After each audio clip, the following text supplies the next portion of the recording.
زرعی پیداوار پر جو زکوٰۃ دی جاتی ہے اسے عشر کہتے ہیں، اور جو عشر ادا نہیں کرتا یا نصف عشر ادا نہیں کرتا،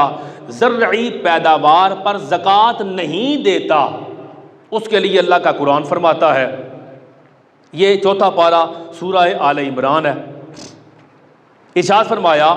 کہ وَلَا يَحْسَبَنَّ الَّذِينَ يَبْخَلُونَ بِمَا آتَاهُمُ اللَّهُ مِنْ فَضْلِهِ هُوَ خَيْرًا لَّهُمْ بَلْ هُوَ شَرٌّ لَّهُمْ سَيُطَوَّقُونَ مَا بَخِلُوا بِهِ يَوْمَ الْقِيَامَةِ۔ فرمایا جو بخل کرتے ہیں، مال آ گیا تو اب خرچ کرنا، جس کے پاس 100 روپیہ ہے نا، وہ 2.5 روپیہ زکوٰۃ یا 5 روپیہ عشر، اس کے لیے آسان ہے،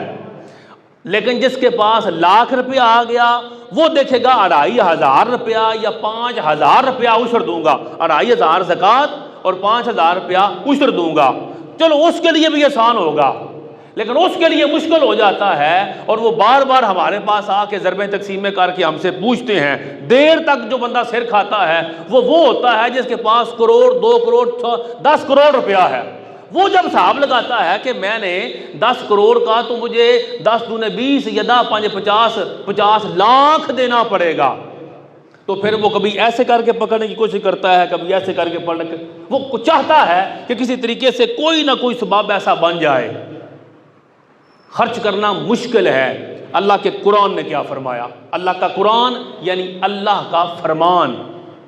اللہ نے فرمایا جو بخل کرتے ہیں اس چیز میں جو اللہ نے انہیں اپنے فضل سے دیا۔ محنت ہر کوئی کر رہا ہے،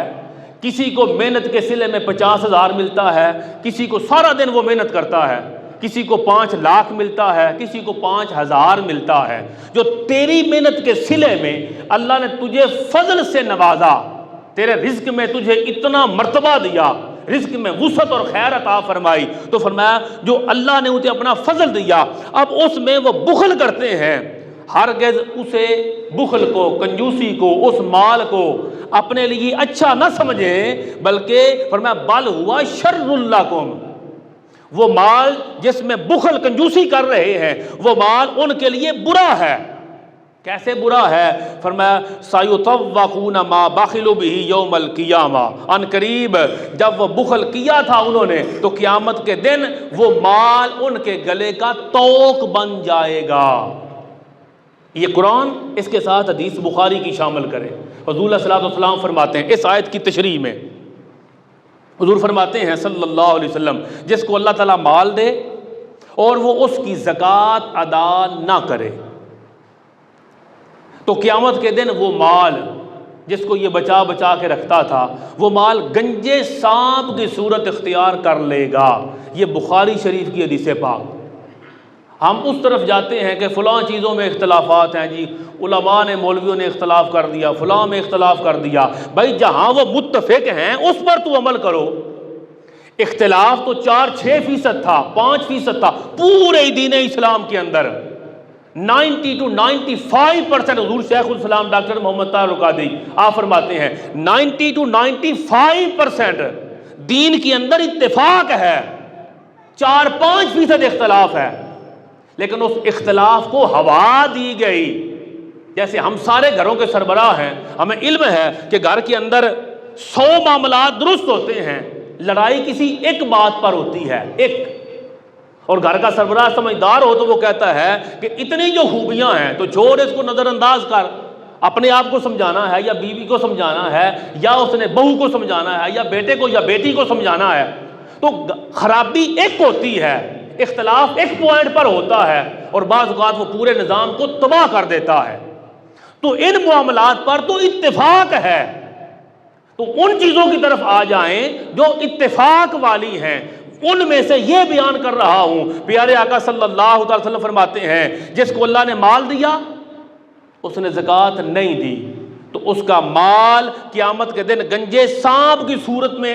اللہ تعالیٰ اس کو تبدیل کر دے، تھا اس کا مال اب وہ گنجا سانپ بن جائے گا جس کے سر پہ 2 نشان ہوں گے، وہ سانپ اس کے گلے میں توق بنا کے ڈال دیا جائے گا۔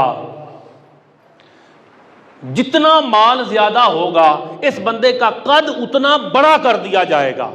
تاکہ یہ اپنا بوجھ خود اٹھائے، اپنے مال کا بوجھ سانپ کی شکل میں خود اٹھائے، اس کے گلے میں توق بنا دیا جائے گا۔ پھر حضور فرماتے ہیں یہ زکوٰۃ نہ دینے والے کی باچھیں پکڑے گا، ہے مال بن گیا سانپ، اس کی جس نے زکوٰۃ ادا نہیں دی اس کی باچھیں پکڑ کے کہے گا میں تیرا مال ہوں، میں تیرا خزانہ ہوں، میں تیرا مال ہوں، میں تیرا خزانہ ہوں۔ اس کو یہ ذہنی ٹارچر اس کو کیا جائے گا۔ اس پر حضور علیہ الصلوۃ والسلام نے پھر یہ آیت کریمہ پڑھی جو میں نے ابھی آپ کے سامنے پڑھی کہ وَلَا يَحْسَبَنَّ الَّذِينَ يَبْخَلُونَ بِمَا آتَاهُمُ اللَّهُ مِنْ، جسے اللہ اپنے فضل سے رزق عطا فرمائے اور اس میں پھر وہ کنجوسی کرے، بخل کرے اور یہ سمجھے کہ اس کے لیے اچھا ہے، اچھا نہیں۔ یہ کنجوسی، یہ بخل، یہ پیسے بچانا اور صدقہ خیرات فطرانہ، عشر اور زکوٰۃ نہ دینا، یہ بل ہوا شر لہم، یہ ان کے لیے برا ہے، اور یہ مال قیامت کے دن ان کے گلے کا توق بنا دیا جائے گا، اور اس سانپ کے ذریعے پھر ان کو تکلیف، عذاب اور عجیب ترین ذلت والے عذاب میں مبتلا کیا جائے گا۔